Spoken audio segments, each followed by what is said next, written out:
तुम्हाला कळत नाही का? किती वेळा सांगायचं तुम्हाला? 9 वाजेपर्यंत उठायचं. आता तर 8च वाजले. मी आहे ना या घरातलं काम करायला. आरामशीर झोपायचं. डिअर सासूबाई, पाय दाबून देऊ तुमचे? द्या, तेल पण लावून देते. आई, आरती घ्या. नमस्कार करते.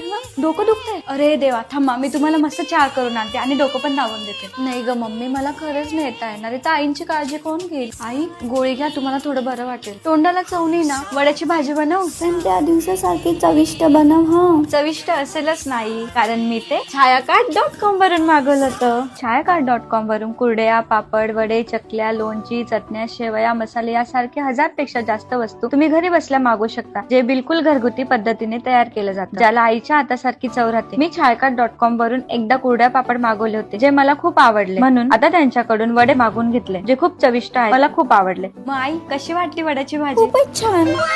मला पण जर घरगुती पद्धतीने तयार केलेले पदार्थ हवे असतील तर आताच जाऊन छायाकार्ट.com वरून मागून घ्या.